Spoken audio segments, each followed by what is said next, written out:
السلام علیکم پیارے دوستو، آج ہم آپ کے سامنے جو واقعہ لے کے آ رہے ہیں وہ ہے ایک ظالم بادشاہ کے بارے میں۔ پرانے زمانے میں بنی اسرائیل کا ایک بادشاہ تھا جو کہ کافر ہونے کے ساتھ ساتھ بہت بڑا ظالم تھا، جو لوگوں کو خنزیر کا گوشت کھلانے پر مجبور کرتا تھا، اور جو آدمی انکار کرتا تھا اسے سخت سزائیں دے کر ہلاک کر دیتا تھا۔ پھر اسی زمانے کے سب سے بڑے عابد کو بادشاہ کے سامنے لایا گیا۔ لوگ اس عابد کے مرتبے اور فضیلت کے واقف تھے۔ لوگ نہیں چاہتے تھے کہ اس عابد بزرگ کو بادشاہ کی وجہ سے کوئی تکلیف پہنچے۔ چنانچہ اس عابد سے ایک سپاہی نے کہا، مجھے آپ ایک بکری کا بچہ ذبح کر کے دیں۔ جب بادشاہ کہے گا کہ اس عابد کے سامنے خنزیر کا گوشت کھانے کے لیے رکھو تو میں بکری کا گوشت رکھ دوں گا۔ بادشاہ یہ سمجھے گا کہ عابد بزرگ نے میری خواہش کے مطابق خنزیر کا گوشت کھا لیا ہے، اور اس طرح آپ بھی ہلاکت سے محفوظ رہیں گے۔ عابد نے اس کو بکری کا بچہ ذبح کر کے اس کا گوشت سپاہی کو دے دیا۔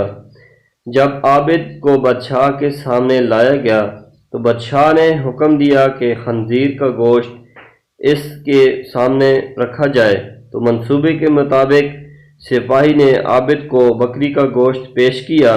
بادشاہ نے کہا، میرے سامنے خنزیر کا گوشت کھاؤ۔ عابد نے کہا، ہرگز ہرگز نہیں کھاؤں گا۔ یہ سن کر سپاہی نے اشارے سے بتایا کہ وہی بکری کا گوشت ہے جو آپ نے دیا تھا، بلا جھجک کھا لیں، لیکن عابد نے بادشاہ کے سامنے اس کو کھانے سے انکار کر دیا۔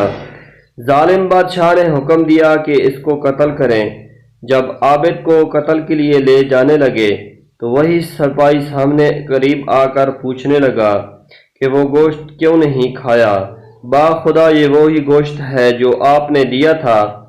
عابد نے کہا، ایسی کوئی بات نہیں، بلکہ میں نے اسی ڈر کی وجہ سے گوشت نہیں کھایا تھا کہ لوگ فتنے میں مبتلا ہو جائیں گے۔ جب بھی کسی کو خنزیر کا گوشت کھانے کے لیے مجبور کیا جائے گا تو لوگ کہیں گے کہ فلاں عابد نے بھی تو مجبور ہو کر خنزیر کا گوشت کھا لیا تھا، لہذا ہم بھی کھا لیتے ہیں۔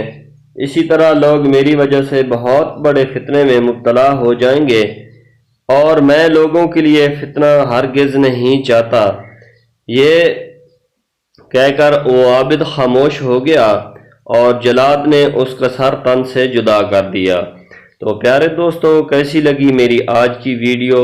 اسی طرح اچھی ویڈیوز دیکھنے کے لیے میرے چینل کو سبسکرائب کر دیں اور ویڈیو کو زیادہ سے زیادہ لائک کریں، تاکہ میں آپ پیارے دوستوں کے ساتھ اسی طرح اچھی ویڈیو شیئر کر سکوں۔ شکریہ، مہربانی۔